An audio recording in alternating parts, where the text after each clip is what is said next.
pendant quelques mercredis, nous nous sommes entretenus sur ce thème, le principe financier du royaume.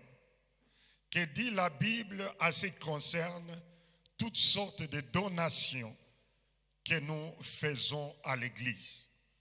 Quelle est la pensée de Dieu à ce qui concerne les offrandes, les dîmes, tout ce qu'on donne, les prémices? Quelle est la pensée de Dieu à ce qui concerne ces principes? Le principe financier du royaume. Et pour aujourd'hui, nous allons lire un texte biblique. Nous sommes dans le livre de Genèse. Le Genèse 22, à partir du premier verset jusqu'au verset 14e.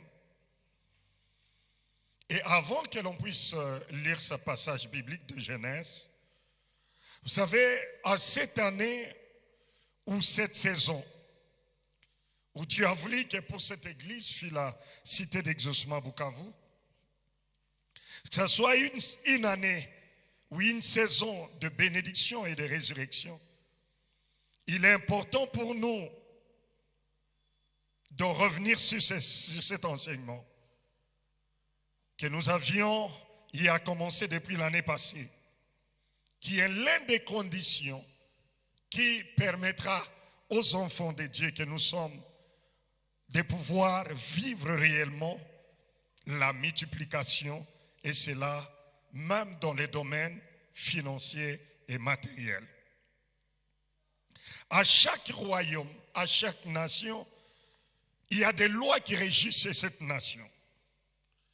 Et même dans le royaume de Dieu, il y a des principes qui régissent le royaume de Dieu.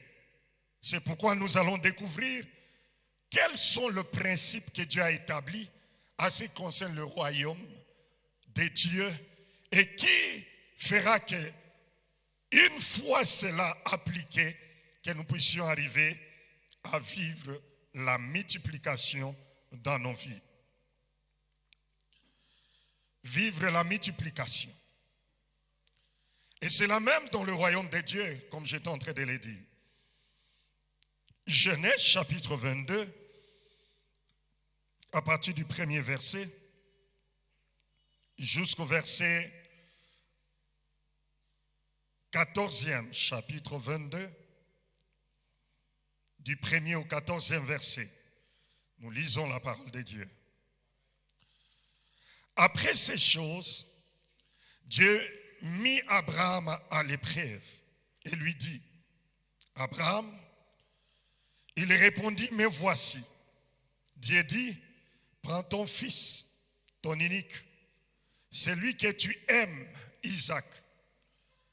Va-t'en au pays de Morisha, et là offre-les en holocauste sur l'une des montagnes que je te dirai.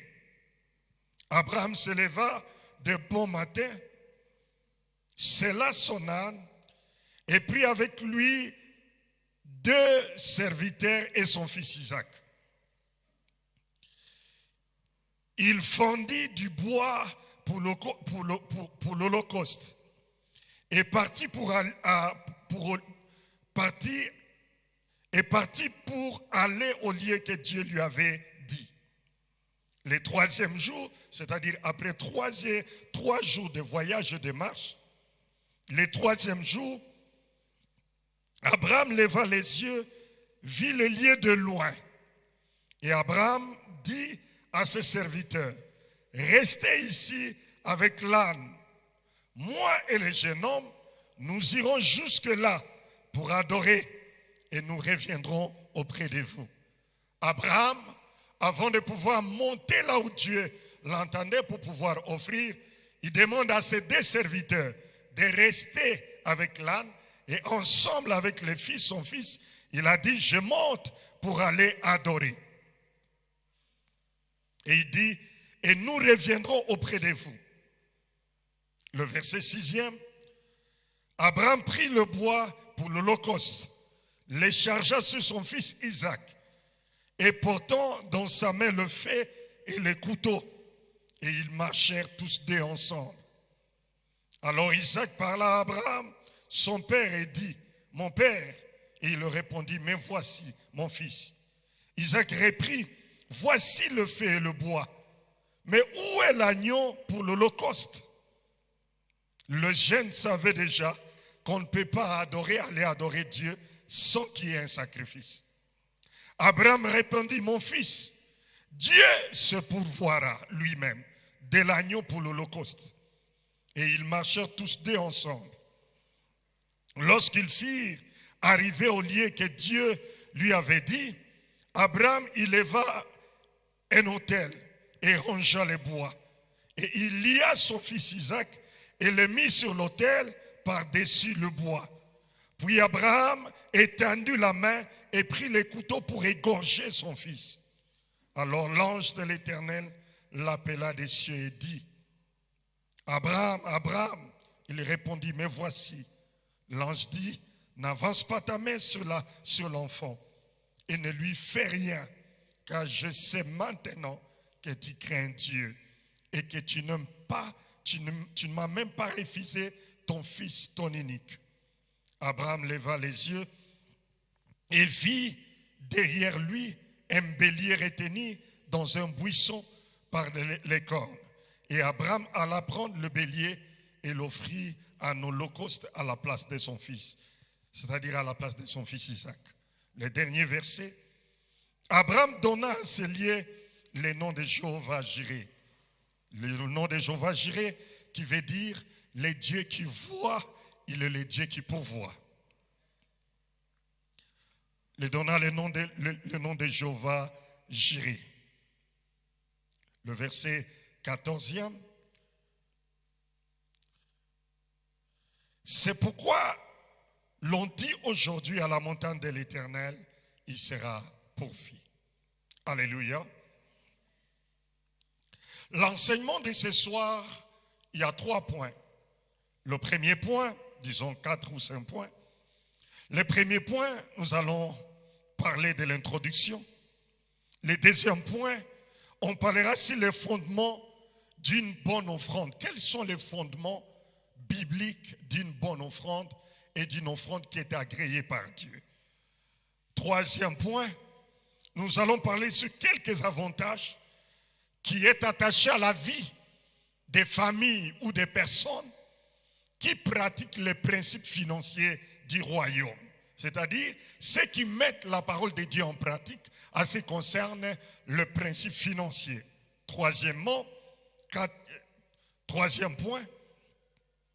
Quatrième point, nous parlerons sur les caractéristiques, quelques caractéristiques d'une bonne offrande selon la parole de Dieu d'après Exode 25. Exode chapitre 25. Quelles sont les caractéristiques? Le 5e point, nous allons parler sur comment donner une offrande agréable à Dieu. C'est un peu semblable à la deuxième point, mais vous allez vous rendre compte qu'il y a quand même de la différence. Et dans les jours qui viennent, nous allons continuer avec ce sujet. Aujourd'hui, mes frères, le passage sur lequel nous allons nous référer, c'est concernant la vie d'Abraham sur le livre de Genèse chapitre 22 que nous venons de lire.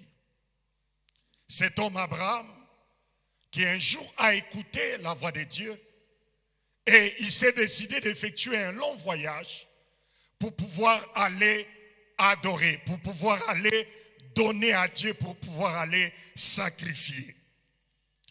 Et à ce qui concerne les données, il est important dès l'entrée de jeu de retenir ces quelques vérités.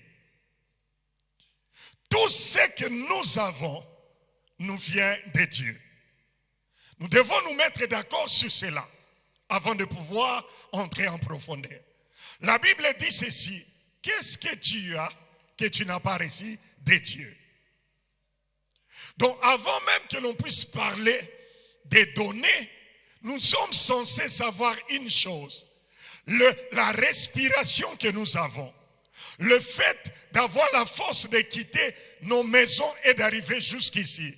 Tout cela dépend de l'amour de Dieu, de la grâce de Dieu et de la faveur de l'Éternel Dieu.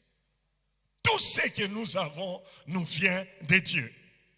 Que ce soit la santé physique que nous avons, l'intelligence peut-être que tu as eu à l'école, de pouvoir étudier, terminer tes études et avoir un travail, c'est Dieu. La bonne santé qui fait que chaque matin, tu te réveilles, tu vas au travail et à la fin du mois, on te paye, tout cela, c'est Dieu. Donc, la première des choses que nous devons tous reconnaître et que nous devons nous mettre d'accord est de savoir que tout ce que nous sommes, nous le sommes par la grâce de Dieu et ce n'est pas par d'autres moyens, mais ça par la grâce de Dieu.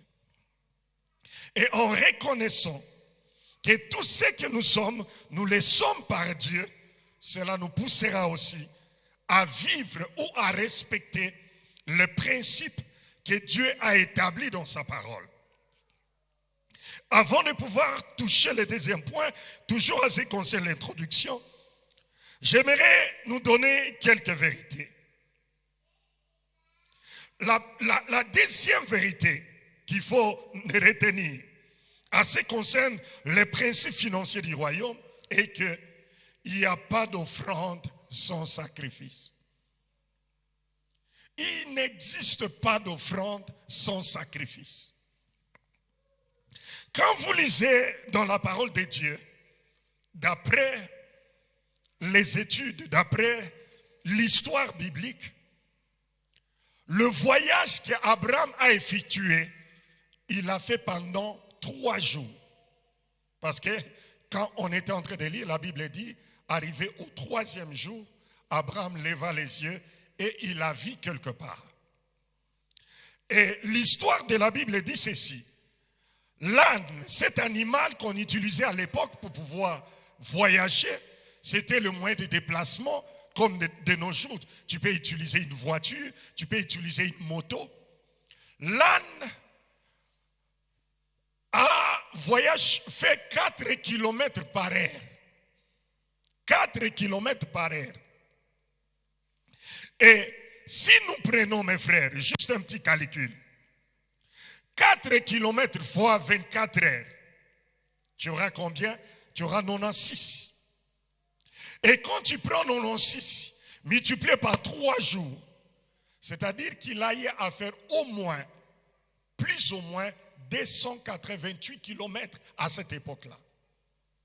Pour pouvoir aller offrir, aller sacrifier. Donc, deuxième vérité à ce qui concerne le sacrifice, mais l'offrande ou le principe financier du royaume, il n'existe pas d'offrande sans sacrifice. Il y a eu d'abord sacrifice sur le plan déplacement. Il est obligé d'effectuer des kilomètres pendant 3 jours de voyage.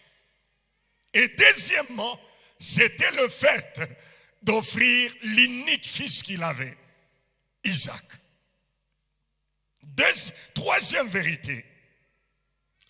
Abraham a payé le prix de faire un long voyage. C'est ce que je venais d'expliquer. Troisième vérité, en ce qui concerne c'est que la vie d'Abraham nous enseigne, en ce qui concerne le principe financier du royaume, et qu'en matière de donner, la discrétion est d'une importance capitale. Observons ce qu'Abraham fait. Arrivé à la montagne, quand il a vu que la montagne est à quelques mètres, il a dit à ses 2 serviteurs, il a dit, écoutez, vous devez rester ici. Moi et le fils, nous allons faire quoi? Adorer. Et il a pris ses 2 serviteurs, il les a laissés quelque part. Vous savez, mes frères, même en matière de données, il n'est pas important pour un enfant de Dieu qui a de la maturité. Quand tu fais quelque chose pour Dieu, de transformer cela en un chant de louange ou à quelque chose qu'il faut raconter, cela prouve de l'immaturité spirituelle. La discrétion, c'est parmi les leçons que la vie d'Abraham nous enseigne. Arrivé quelque part, Abraham s'est dit, non, vous mes serviteurs, vous devez rester ici. En ce qui concerne l'alliance des données, ça exige la discrétion. Moi et l'enfant dirait ce qui doit être sacrifié, nous devons monter pour aller adorer. Mais vous, restez ici. Écoutez-moi mes frères, si vous voulez maintenir la bénédiction en ce qui concerne les principes financiers dans le royaume de Dieu, quand tu fais quelque chose pour le royaume de Dieu, tu le fais pour Dieu, ne le fais pas pour un homme. Écoutez, nous ne donnons pas à Dieu comme les députés qui vont pour se faire voter. Une fois qu'il est élu, il est à Kinshasa. Il oublie des fois même ses électeurs. Il oublie sa base. Mais quand il vient chercher le voix, il vient avec des dons. Il vient avec des cadeaux. Et on filme cela. Non, mes frères, quand on donne à Dieu, on le fait dans la discrétion. Parmi les principes qui régissent le finance du royaume ou les données, il y a la discrétion. Cinquième des choses, l'offrande est un acte d'adoration. C'est un acte d'adoration. Vous savez, de la même manière, pendant que notre frère était en train de conduire ici, Daniel était en train de diriger, on était en train d'adorer Dieu par nos paroles, même par notre façon de donner, c'est une adoration. Quand tu donnes à Dieu, tu adores Dieu. C'est pourquoi Abraham a dit ceci. Moi et le jeune homme, nous allons aller adorer. Mais vous, restez ici. Chaque fois, mon frère, que tu prends la décision de donner quelque chose à Dieu, du reste, entre nous, il faut qu'on se le dise. Est-ce qu'on peut parler en termes de donner à Dieu? Est-ce qu'un homme peut donner à Dieu? Nous parlons en termes de donner, mais en réalité, nous nous faisons que, s'il faut parler en termes de données, on ne fait que s'aimer une sémence qui finira par produire au centuple. Parce que, qu'est-ce qu'un homme a qui n'a pas reçu de la part de Dieu? Ce qui a constitué la première vérité que j'avais dit. Donc, cinquième vérité, donner à Dieu, c'est une autre façon d'adorer l'éternel Dieu. Est-ce que tu es vraiment, réellement sûr que chaque fois que tu donnes, c'est une bonne adoration que tu fais à Dieu? Voilà les 5 vérités que nous devons retenir. Chaque fois, quand tu te décides de faire quelque chose pour le royaume de Dieu, pour l'avancement, le progrès de l'évangile, il faut le faire en te disant que tout ce que j'ai me vient de Dieu. Il faut se rappeler aussi qu'il n'y a pas d'offrande sans sacrifice. Quand tu donnes à Dieu, sache que c'est un sacrifice que tu es en train de faire. Troisièmement, il y a un prix à payer, comme Abraham qui était obligé de faire un long trajet juste pour aller offrir. Et quatrième vérité, l'offrande, c'est une adoration. Deuxième point, les fondements d'une bonne offrande. Quels sont les fondements d'une bonne offrande? Les fondements d'une bonne offrande. La première des choses qu'il faut retenir, en ce qui concerne notre deuxième point, qui est le fondement d'une bonne offrande, tout ce que nous donnons à Dieu, cela doit refléter notre foi en Dieu. Même par le donner, ça prouve combien de fois est-ce que nous avons foi en Dieu. Et cela, nous pouvons le lire toujours dans les textes qu'on avait lus au début. Genèse chapitre 22, le verset 10e. La Bible dit ceci. Puis Abraham étendit la main et prit le couteau pour égorger son fils. Vous voyez? Ça, c'est la manifestation de la foi. L'unique fils qu'Abraham avait, il prit le couteau et il voulait égorger Isaac pour offrir Isaac à Dieu. Donc, la première vérité que nous devons reconnaître comme le fondement pour une bonne offrande, c'est la foi en Dieu. Chaque fois que je donne quelque chose pour que l'œuvre de Dieu puisse aller de l'avant. Chaque fois que je paye ma dîme, chaque fois que je donne le prémisse, chaque fois que je donne mes offrandes, chaque fois que je donne une action de grâce, c'est par la foi que je le fais, parce que je crois. Le même Dieu qui est capable de guérir une maladie, il est capable de multiplier les 10 que je donne aujourd'hui à des millions demain. Et Abraham a prouvé sa foi. Il était au point de couper la tête d'Isaac. C'est là que Dieu a intervenu. Et vous savez, c'est à cause de la foi d'Abraham sur la montagne que là qu'on a compris la révélation sur Jéhovah Jireh. Sans la foi d'Abraham sur la montagne, on ne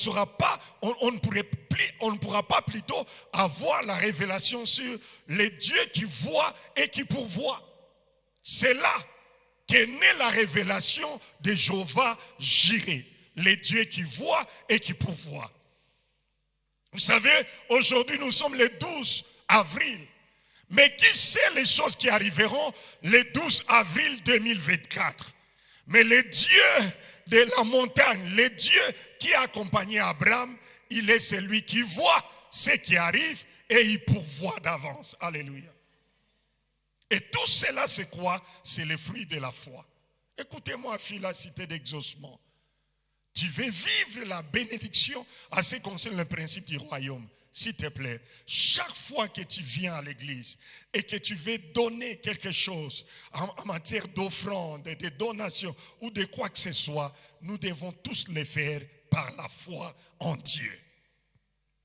Alléluia. Deuxième vérité, sur le fondement d'une bonne offrande, nous devons le faire avec joie. Celui qui donne avec joie aura toujours de la provision. Avec joie, nous allons lire dans le Nouveau Testament, dans le livre de 2 Corinthiens chapitre 9, 2 Corinthiens chapitre 9, 2 Corinthiens chapitre 9e, le verset 7e. 2 Corinthiens 9, le verset 7, la Bible dit ceci. Que chacun donne comme il a résolu à son cœur. Vous écoutez? Que chacun donne comment? Comme il a résolu à son cœur. Sans tristesse, ni contrainte. Car Dieu aime celui qui donne comment? Avec joie. Deuxième fondement, il faut donner avec joie, sans tristesse, sans que personne te pousse. Écoutez-moi mes frères, dans cette église, en commençant par moi-même, qui est le titulaire de cette église, que personne ne te fasse pression en matière de donner. Parce que quand tu donnes quelque chose sans la joie, au lieu de recevoir la bénédiction, c'est la malédiction qui va suivre. C'est pourquoi, si tu veux réellement être béni, quand tu donnes, tu dois donner avec tout ton cœur, avec joie. Sans murmure, sans contrainte. Quelqu'un derrière, il faut que tu donnes. Non, non, non, non, non, non. Ça, ce n'est pas biblique.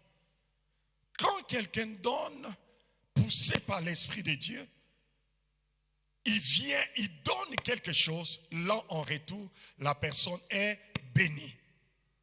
Ne donne jamais quelque chose à Dieu avec tristesse.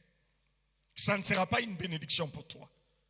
Mais quand tu donnes à Dieu, il faut le faire avec joie et sans contrainte. C'est alors que tu vivras la bénédiction de l'Éternel Dieu. Sans contrainte, sans murmure. Si tu viens, tu amènes quelque chose à l'autel. Est-ce qu'on a vu quelque part Abraham, pendant qu'il était en train de monter avec Isaac, il était en train de murmurer, oh Dieu, c'est ce mal unique fils que j'ai, mais pourquoi tu me l'as demandé? Mais où est ta fidélité? Mais pourquoi tu fais ceci? Et si tu montes avec une offrande en murmurant sur la route, ça ne sera pas une source de bénédiction pour toi. Mais Abraham montait avec foi. avec joie.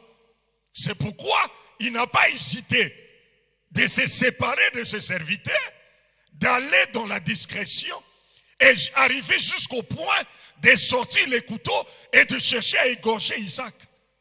Tout cela prouve quoi? Une détermination, une confiance totale à Dieu. Alléluia.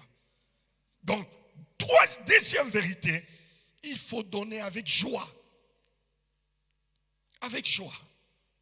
Troisième fondement ou vérité, il faut le faire avec amour. On ne donne pas sans amour. Je le fais par amour. J'aime Dieu. Dieu m'a aimé. Il a fait ceci pour moi. En retour, je dois respecter les principes que Dieu a établis.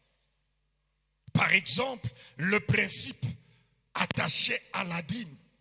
C'est par amour que je le fais. Quand je donne, je sors les 1/10. Si c'est que Dieu me donne, c'est une façon pour moi de dire, Seigneur, je t'aime. Et c'est par amour que je respecte le principe que tu as établi dans ta parole. Alléluia. Par amour. Premièrement, c'est par la foi. Deuxièmement, il faut les donner avec joie. Troisièmement, c'est par amour qu'il faut les faire. Cinquièmement, c'est par reconnaissance à l'Éternel. Ce sont des choses que j'ai à dire ici, mais que je suis en train de rappeler aujourd'hui pour que tout le monde puisse avoir le même niveau de compréhension de ce sujet. Par reconnaissance. Vous savez, Dieu te donne la force physique. Tu te réveilles du 1er au 30. Tu es au volant de ton véhicule, par exemple, tu vas au boulot. Les enfants vont à l'école, ils rentrent en bonne santé. Tout se passe bien. Et quand on te paye à la fin du mois, tu te dis non, par reconnaissance à ce que Dieu a été pour moi tout au long de ce mois, je vais sortir les 1/10 de ce qu'il m'a donné pour lui remettre, lui qui est la source de tout ce que j'ai. Ce n'est pas reconnaissance, mes frères. Je donne un exemple. Il y a eu année scolaire où tout est moi. Les enfants, il n'y a pas eu de problème. Tu te dis, à la fin de ce mois, je me décide chaque fin du mois, je dois donner une offrande d'action de grâce à Dieu. C'est lui qui m'a préservé tout au long de ce mois. Et vous savez, en matière de donner, mes frères, il est important. Il y a de ces personnes que Dieu impose des convictions individuelles. Je connais un homme de Dieu qui, lui, ne paye pas 1/10, mais lui, il paye 1/20. C'est l'apôtre Dalo. Depuis tous les temps qu'il a été à la tête de l'église centre missionnaire et Philadelphie, lui, il payait 1/20 à Dieu. C'est par reconnaissance de ce que Dieu a été pour toi, de ce que Dieu a fait pour toi, que des fois, nous devons donner ou faire quelque chose pour le progrès du royaume de Dieu, pour l'avancement du royaume de Dieu. Par reconnaissance. C'est pourquoi, mes frères, il est important de retenir ces quelques bases. Chaque fois que je viens à l'église, si je donne par la foi en Dieu. Je donne avec joie à l'Éternel et Dieu. Je donne à Dieu. Pourquoi? Parce que je le fais avec amour. Et quatrièmement, je le fais par reconnaissance de ce que l'Éternel et Dieu a été pour moi ou par ce qu'il est pour moi. Alléluia. Quelques avantages liés à la vie d'une personne qui donne à Dieu ou qui respecte le principe que Dieu a établi en matière de dîmes, en matière d'offrandes, en matière de prémices. La première des choses, c'est la protection divine. La protection divine. Et cela, nous trouvons cela dans le livre de Malachie. Il est écrit dans le livre de Malachie, chapitre 3, le verset. On peut commencer par le verset 6e. La Bible dit ceci. Car je suis l'Éternel, je ne change pas. Et vous, enfants de Jacob, vous n'avez pas été consumés. Depuis les temps de vos pères, vous êtes écartés de mes ordonnances. Vous ne les avez point observées. Revenez à moi et je reviendrai à vous, dit l'Éternel des armées. Et vous dites, à quoi devons-nous revenir? Un homme trompe-t-il Dieu? Car vous me trompez. Et vous dites, à quoi t'avons-nous trompé? Dans les dîmes et les offrandes. Vous êtes frappés par la malédiction. Et vous me trompez la nation tout entière. On peut continuer le verset 10e. Apportez à la maison du trésor toutes les dîmes, afin qu'il y ait de la nourriture dans ma maison. Mettez-moi de la sorte à l'épreuve, dit l'Éternel des armées. Et vous verrez, si je n'ouvre pas pour vous les écluses des cieux, et si je ne répands pas sur vous la bénédiction en abondance. Le dernier verset. Pour vous, je m'énoncerai celui qui dévore, et il ne vous détruira pas les fruits de la terre, et la vigne ne sera pas stérile dans vos campagnes, dit l'Éternel des armées. Alléluia. Premier avantage, c'est la protection, mes frères. C'est pourquoi vous voyez, dans une entreprise, on peut envoyer tout le monde en congé technique. Oh, pour des raisons, l'entreprise passe par des moments compliqués. Alors, pour réduire l'effectif, il faut qu'il y ait autant de personnes qui doivent aller en congé technique. Souvent, les hommes et les femmes qui respectent le principe financier du royaume, Dieu le préserve toujours. On peut envoyer tout le monde en congé technique, mais vous verrez qu'ils sont toujours là. Dieu les garde. Non pas seulement en matière d'emploi, même dans leur vie quotidienne. Une épidémie peut se lever. Tous les enfants peuvent tomber malades dans les voisinages, mais dans leur maison sera transformée comme Goshen de l'Éternel et Dieu. Dieu va protéger leur maison. Tout simplement pourquoi? Parce que c'est une famille qui respecte le principe du royaume en ce qui concerne les finances de Dieu. Dieu lui-même se porte garant. Il dit, écoutez, pour vous, je m'énoncerai celui qui dévore. Et qui est celui qui dévore? C'est le diable, mes frères. C'est le diable. Un papa se réveille un bon matin parce qu'il partage un bureau avec un occultiste qui a pris toute une nuit en train d'invoquer des esprits devant des bougies allumées. Et le matin, sans problème, le papa qui tombe, oh non, il a un problème de AVC. C'est spirituel. Mais la Bible dit, pour vous, je m'énoncerai. Il a invoqué les esprits mauvais toute la nuit. Il vient pour te chercher des problèmes. En réalité, c'est lui-même qui tombe malade. Et ce n'est qu'après qu'il va aller confesser quelque part. Oh non, si je suis resté comme ça, c'est parce que... On a connu des cas pareils, mes frères. Vous savez, les choses de Dieu sont simples.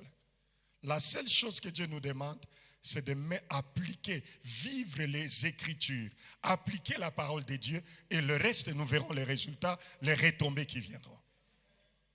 Il dit, moi-même, je m'énoncerai. Tu veux vivre réellement la bénédiction, la paix de Dieu dans tout ce que tu fais? Écoute-moi, respecte seulement les principes que Dieu a établis dans sa parole. Et tu verras comment est-ce que Dieu fera les choses. Alléluia. La protection.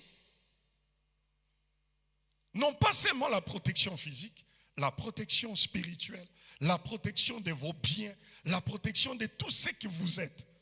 Pourquoi? Parce que vous respectez les principes que Dieu a établis. Je ne peux pas parler de cette année de multiplication sans parler de ces choses. C'est parmi les conditions qui feront que vous puissiez vivre la multiplication en ce qui concerne le bien de ce monde et les finances y compris. C'est le fait de respecter le principe, ce que Dieu a établi dans sa parole. Nous sommes aujourd'hui au mois d'avril. Est-ce que tu as été fidèle aux 3 premiers mois de cette année? À ce qui concerne la dîme. Est-ce que tu as été fidèle en ce qui concerne les offrandes? Vous savez, souvent, nous, enfants de Dieu, on se bat pour respecter la dîme. On se bat. Je dis bien, on se bat. Parce que vous savez, en matière de finance, parmi les domaines que le diable aime combattre les enfants de Dieu, c'est à ce qui concerne les finances. Le fait de respecter, de payer sa dîme et de donner ses offrandes. Quand tu n'as pas encore, il n'y a pas de débat théologique dans ta tête. Mais dès que tu as quelque chose, est-ce qu'il est vraiment dit? Est-ce qu'il faut seulement que je puisse donner? Est-ce qu'il faut seulement? Et c'est là que le débat commence. Écoute-moi, quand tu attends une telle voix, sache très bien que c'est le diable qui est à l'œuvre. Et il veut t'écarter de la bénédiction de Dieu. Alléluia. La protection divine. Et des fois, la manière dont nous donnons à Dieu inquiète Dieu sur son trône. Vous savez, si je vais donner de l'argent à Delphin et que je prends le bien de $100 que je vais donner à Delphin, même de 1000 francs, je fais comme ça.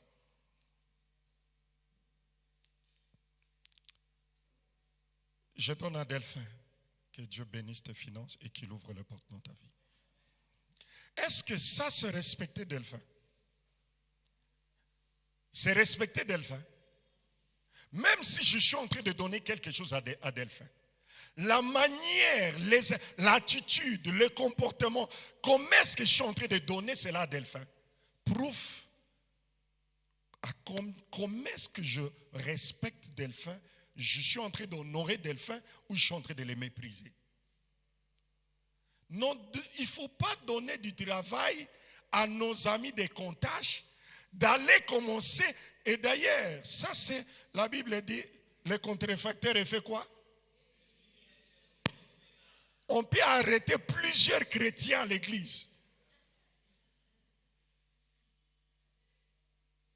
Parce que tu viens avec un bien de 100 francs congolais qui est déjà abîmé, mais toi tu participes encore à enterrer ces 100 francs congolais-là. Et tu mets dans le panier. Écoute-moi, personne n'a vie avec les yeux physiques. Mais il y a un Dieu au ciel qui a vie. Et il risque aussi de te renvoyer des bénédictions comme ça. Et tu vas commencer à te dire, mais pourquoi est-ce que moi, je ramasse seulement, je n'ai que des miettes. Écoutez-moi, maman, si tu es mariée et qu'à chaque fin du mois, à l'époque, comme à l'époque où moi je travaillais encore, j'ai ramené le salaire. Si tu discutes avec papa en matière de la dîme, oh non, ne donne pas comme ça. Sache très bien que tu es en train d'ouvrir des portes à des maladies à la maison, des blocages financiers. Tu es en train de te créer des problèmes inutilement.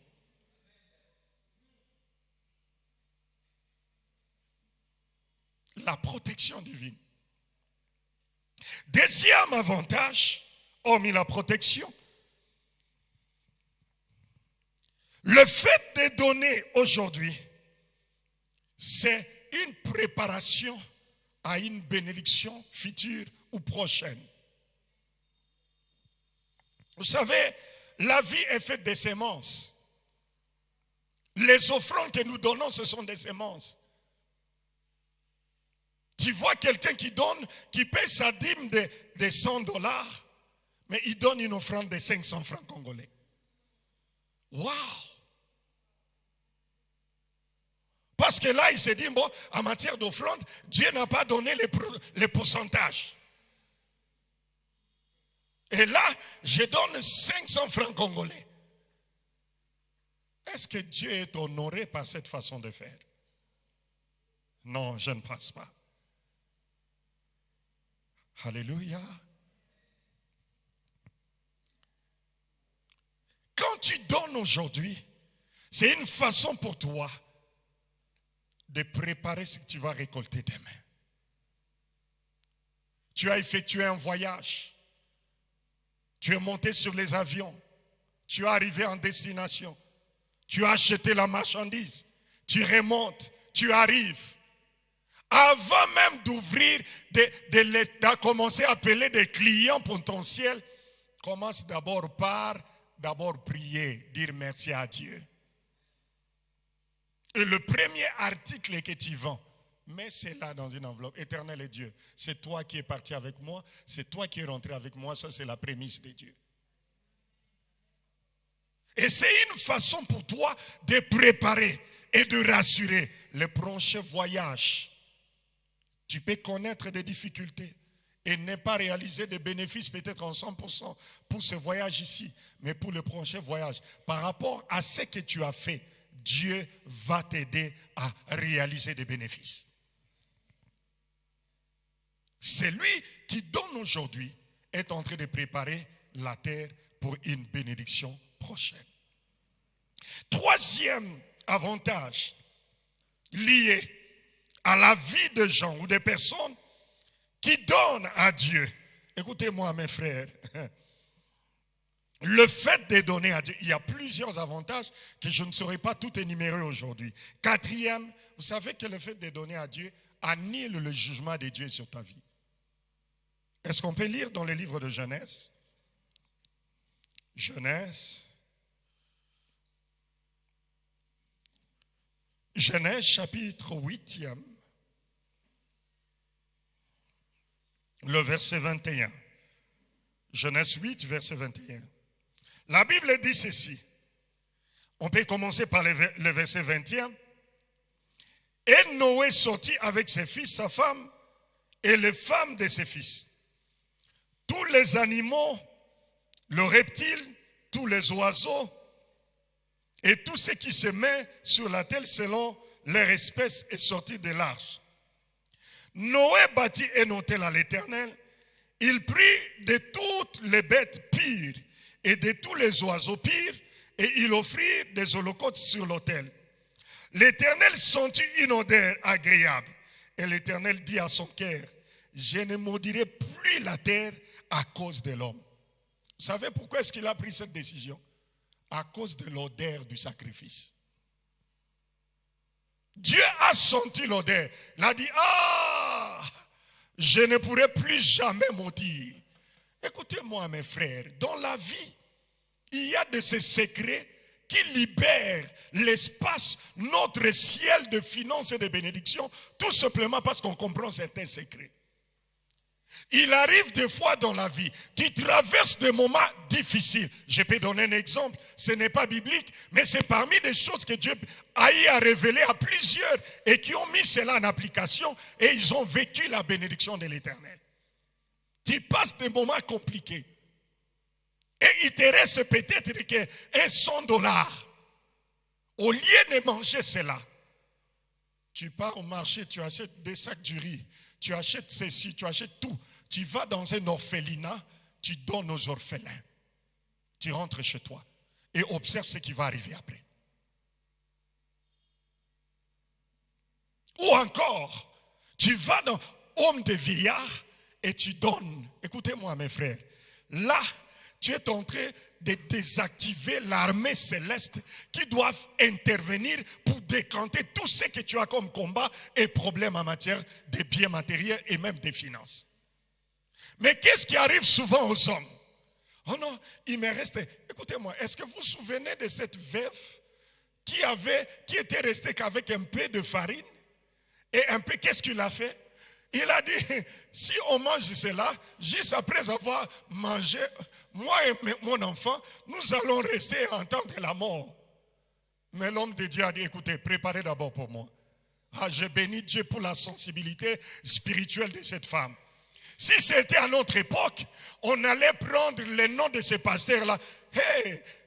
Si c'était à Bukavu, pasteur assassin.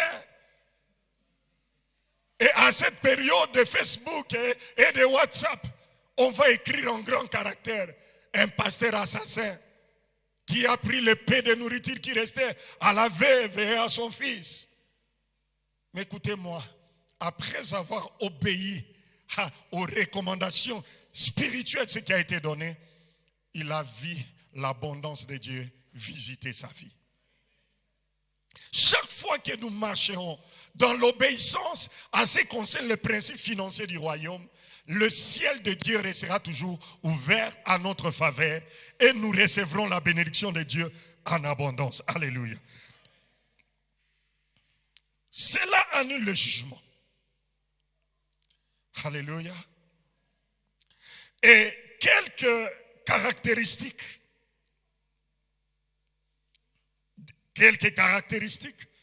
Quatrième point. Quelques caractéristiques de l'offrande selon Exode 25. Nous allons découvrir cela. Quelques caractéristiques que la Bible nous renseigne selon Exode 25. Nous sommes dans le livre d'Exode, Exode chapitre 25. La première vérité, l'offrande, c'est un acte volontaire, comme nous avons lu cela avant. C'est volontaire. L'Éternel parla à Moïse et dit, parle aux enfants d'Israël, qui m'apportent une offrande. Vous la recevrez pour moi de tout homme qui la fera de bon cœur. Vous écoutez? Tout homme qui la fera comment? De bon cœur. Donc, le premier caractéristique,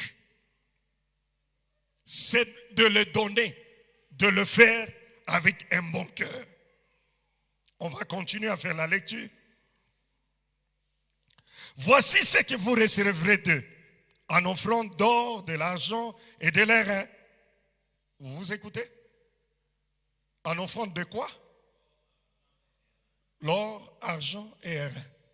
C'est-à-dire qu'à l'église, mes frères, nous ne sommes pas appelés à donner seulement comme offrande. C'est que le moyen que les hommes ont créé, appelé monnaie, qui est juste un moyen d'échange. Non.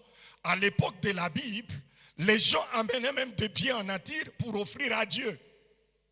On parle de l'or, on parle de l'airain, on parle de ceci, on parle de cela. Je me souviens de l'histoire de celui qui est mon père, le docteur Atom Sumbouma. À l'époque où il était au début de sa foi, il allait au plateau de Bateke pendant les vacances pour aller cultiver le manioc. Et il vendait ce qu'on appelle à Kinshasa les kimpuka.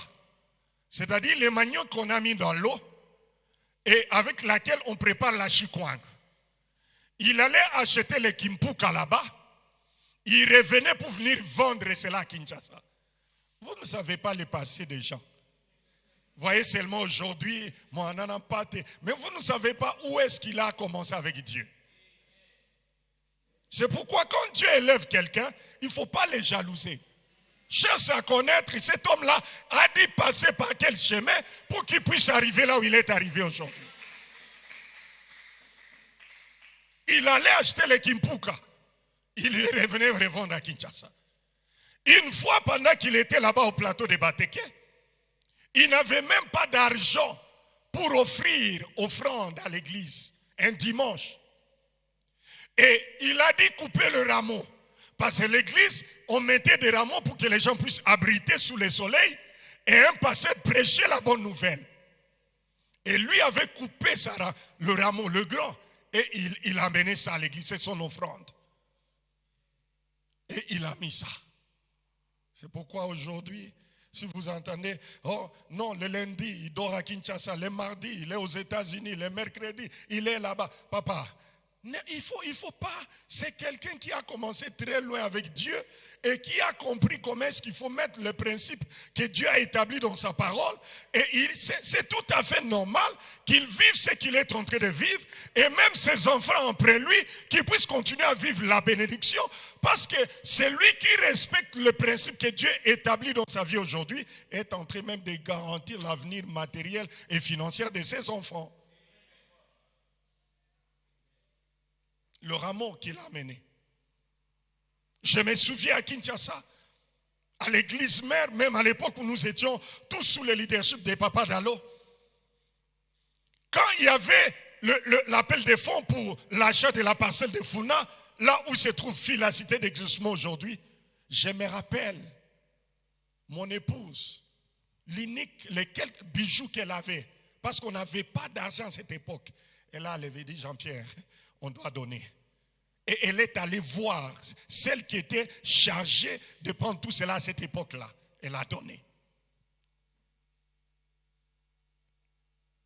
C'est pourquoi, mes frères, dans la vie, quand tu respectes le principe que Dieu a établi, quand tu fais quelque chose, tu ne le fais pas pour un homme. Tu ne le fais pas pour Jean-Pierre. Hein. Tu ne le fais pas pour je ne sais pas qui. Non, mais tu le fais pour Dieu. Donc, à cette époque, et jusqu'au jour d'aujourd'hui, moi j'ai vu à Kinshasa un jeune homme qui aujourd'hui, il est à Londres avec toute sa famille. Marco Chidibi. À l'époque, il était jeune, à peine il venait de se marier. Il avait son travail, il était cadre chez Vodacom. Et toujours en matière d'achat des parcelles pour l'église, il est allé voir Papa Dalo avec le document parcellaire d'une parcelle qu'il a achetée à Mongafula. C'était la première parcelle de sa vie. Il a dit, Dieu m'a dérangé toute la nuit. Je dois donner ça. S'il faut vendre pour qu'on puisse ajouter de l'argent pour faire acheter la parcelle de Funa, ça c'est ma contribution. Et vous savez ce que Dieu a fait après? Ça n'a pas fait 4, 5 ou 6 mois. Il a été encore élevé dans l'entreprise. Il est parti à Londres, mais il a laissé des maisons à Kinshasa. Il n'avait même pas encore 30 ans. Il a construit le premier immeuble à Kingabwa, que moi-même je connais, à Limete. Écoutez-moi mes frères, il faut que les écailles puissent tomber de nos yeux spirituels en matière de données. Chaque fois, quand tu murmures à donner, quand on parle des histoires de données et tu sens au-dedans de toi que tu commences à murmurer, sache très bien que c'est le diable qui est en train de t'éloigner de la bénédiction de Dieu. Donc, on donnait des choses même en nature. C'était des actes volontaires. Autre chose, comme je l'ai dit au début, Exode le répète aussi encore ici. Ça doit être un acte qui nous coûte. La Bible dit ceci, toujours Exode à partir du verset 23, Exode 25, 23 jusqu'au verset 27e et 3 jusqu'à 7. Voici ce que vous recevrez en offrande de l'or, de l'argent, de l'airain, des étoffes de teinte en bleu, en pourpre, en cramoisi, du fin lin, du poil de chèvre, des peaux de bélier, des têtes rouges et des peaux de dauphins, du bois d'acacia. Vous écoutez, tout ça, ce sont des choses qui coûtent cher. Les peaux d'animaux qu'on est en train de citer là, jusqu'au jour d'aujourd'hui, ce sont des peaux d'animaux qui coûtent cher ailleurs. Le bois d'acacia, jusqu'au jour d'aujourd'hui, le bois d'acacia coûte cher. C'est-à-dire que même ce qu'on donnait à Dieu, au temps de l'Ancien Testament, ce n'était pas des choses inutiles, non. On donnait à Dieu des choses qui coûtaient. Mais si dans l'Ancien Testament, les gens pouvaient donner avec crainte, avec joie, à combien plus forte raison nous qui sommes dans le Nouveau Testament. Nous sommes appelés aussi à donner à Dieu de la même manière et plus que même ceux qui ont donné dans l'Ancien Testament. Nous allons lire 1 Chronique, toujours pour parler de l'acte qui nous coûte. 1 Chronique chapitre 21. 1 Chronique chapitre 21. À partir du verset 24 jusqu'au verset 26. 1 Chronique 21, 24 à 26. Écoutez ce que dit la parole de Dieu. La Bible dit ceci. Mais le roi David dit à Orna, non, je vais l'acheter contre sa valeur en argent. On voulait donner à David quelque chose gratuitement pour qu'il puisse offrir à Dieu. Mais écoutez ce qu'il dit. Le roi David dit à Orna, non, je vais l'acheter contre sa valeur en argent. Car je ne présenterai point à l'Éternel ce qui est à toi. Je n'offrirai point un holocauste qui ne coûte rien. Vous écoutez? Je ne peux pas offrir à Dieu quelque chose qui ne coûte rien. Si c'est seulement ce que tu as, gloire à Dieu. Mais si ce n'est pas ce que tu as, mais tu t'es décidé d'offrir à Dieu quelque chose qui ne coûte rien, ce n'est pas une bonne chose. Et David donna à Ornan 600 cycles d'or pour l'emplacement. 600 cycles d'or. Il a donné. Pourquoi? Parce qu'il nous voulait quelque chose qui ne le coûte pas. Deuxième caractéristique, chaque fois que tu viens à l'église, tu dois de toi-même te rassurer que ce que tu fais pour Dieu t'écoute. Alléluia. Troisième caractéristique, c'est la déclaration que je fais au début. Nous devons tous savoir que c'est Dieu qui est le pourvoyeur. C'est Dieu qui est le pourvoyeur, la source, l'origine, la souche de tout ce que nous avons. C'est Dieu qui est la source. Genèse chapitre 15, nous allons trouver cela. Genèse chapitre 15e, à partir du verset 13 jusqu'au verset 14. Genèse 15, 13 à 14. La Bible dit ceci. Et l'Éternel dit à Abraham, sache que tes descendants seront étrangers dans un pays qui ne sera point à eux. Ils seront asservis et on les opprimera pendant 400 ans. Mais je jugerai la nation à laquelle ils seront asservis.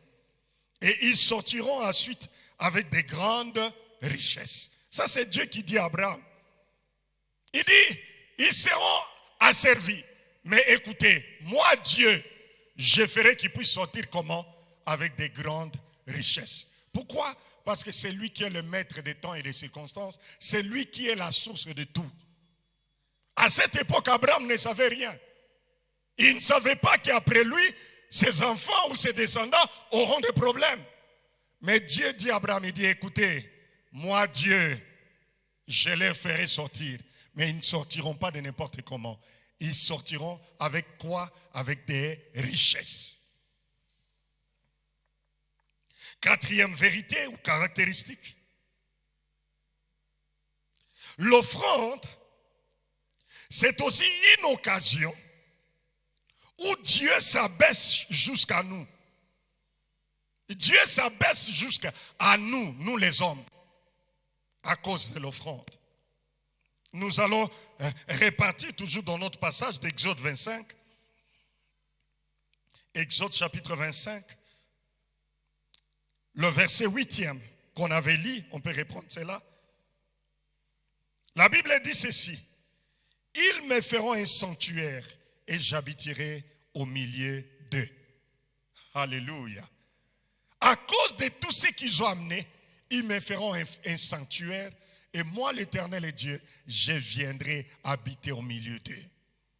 Vous savez, toute personne qui a contribué avec un franc, avec quoi que ce soit, pour qu'on puisse avoir l'hangar ici, écoutez-moi, même si tu mourrais, les enfants de tes enfants bénéficieront de ce que tu as fait ici. Pourquoi?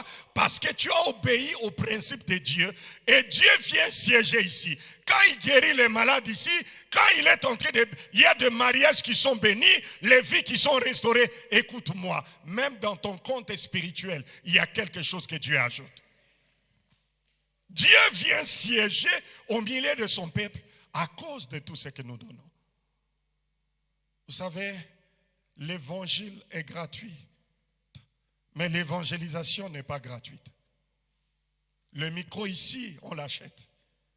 La chair s'achète. Tout ce que nous avons ici s'achète. Mais quand Dieu te demande de respecter le principe qu'il a établi, si tu désobéis à cela, gloire à Dieu. Mais la Bible dit, vous verrez de nouveau la différence. La différence. La différence. C'est pourquoi vous verrez dans une église, les gens qui viennent, ils prient ensemble.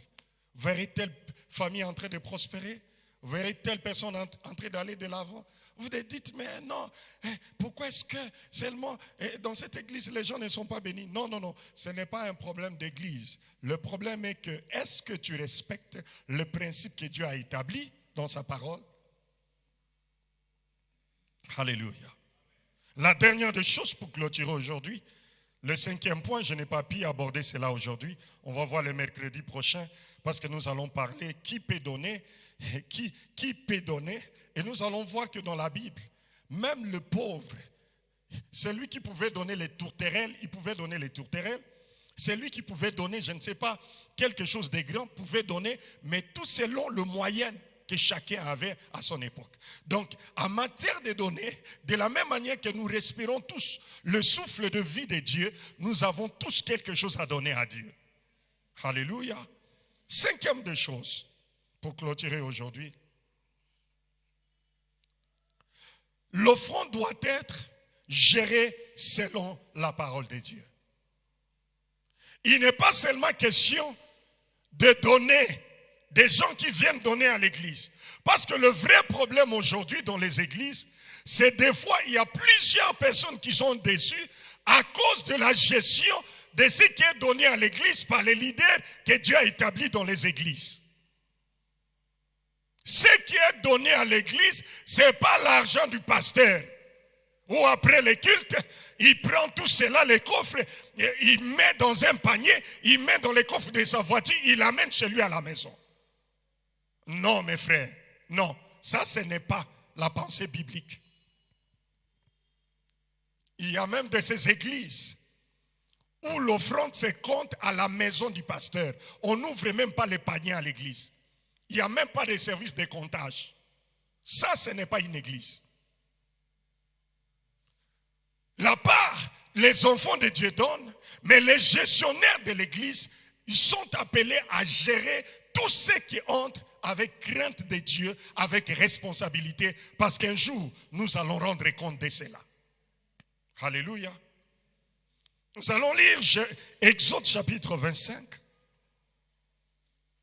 Exode chapitre 25, nous sommes toujours là, le verset 9e. La Bible dit ceci, vous ferez le tabernacle et tous ces ustensiles d'après les modèles que je vous ai montrés. Vous écoutez?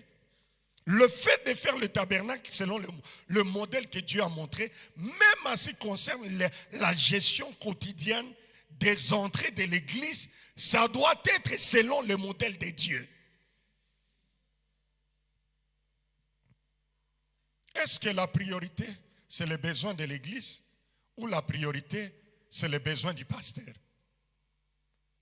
Est-ce que la priorité, c'est le salut des âmes, investir pour l'évangélisation, ou la priorité, c'est d'investir pour des voyages de l'homme de Dieu, soit entre guillemets pour l'évangile, mais il va pour ses affaires personnelles.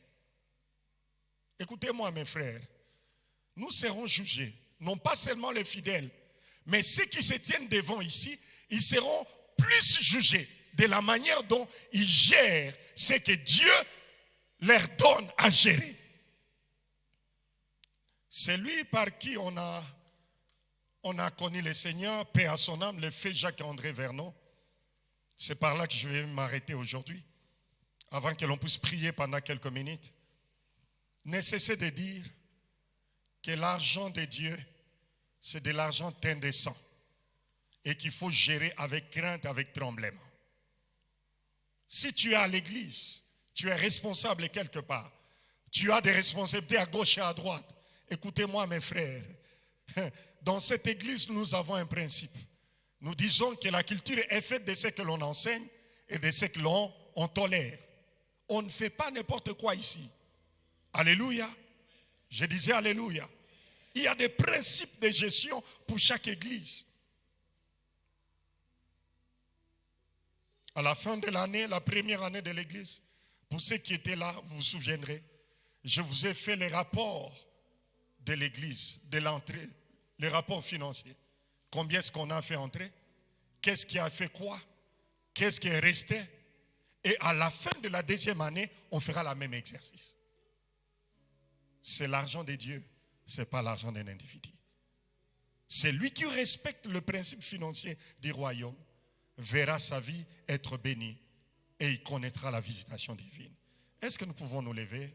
Nous allons prier pendant quelques minutes avant que je ne puisse laisser la parole à celui qui viendra après moi pour les annonces et les offrandes. Tu vas dire à Dieu, donne-moi le cœur d'un donateur. Je refuse chaque fois quand j'ai quelque chose que je puisse commencer à discuter avec toi. Quand je rentre d'un voyage, j'ai été béni. Est-ce que je donne la part de Dieu? Quand je travaille à la fin du mois, est-ce que je donne une action de grâce à Dieu? Est-ce que tu peux élever ta voix et commencer à prier? Demande à Dieu, donne-moi le cœur, la disponibilité et la volonté de mettre ta parole en pratique. Est-ce que tu peux lever ta voix et commencer à prier pendant que les choristes vont entonner un chant à la gloire de notre Dieu? Éternel Dieu, aide-moi à gérer les entrées de l'église avec crainte et tremblement. Ce qui est entré pour les groupes doit rester pour les groupes. Ce qui entre pour opération telle doit rester pour telle opération. Nous refusons, éternel Dieu, dans cette église qui est de Géasi. Nous refusons, éternel Dieu, que dans cette église, il y ait des choses qui ne t'honorent pas. S'il te plaît, donne-moi un cœur d'un donateur. Donne-moi le cœur d'un donateur. Est-ce que quelqu'un peut élever sa voix et de prier? Je sais qu'après un tel message, des fois le cœur est lourd pour prier. Mais prie, parce qu'en priant, Dieu va débloquer ce qui bloquait dans ta vie. Seigneur, je te bénis. Commence par moi. Je vais être comme Jésus. Celui qui était prêt de donner sa vie à la croix. Je veux être comme Jésus toute ma vie. Je veux être comme Jésus. Il est mon sauveur. Je veux être comme Jésus toute ma vie. Je veux être comme Jésus. Il est mon sauveur. Je veux être comme Jésus toute ma vie.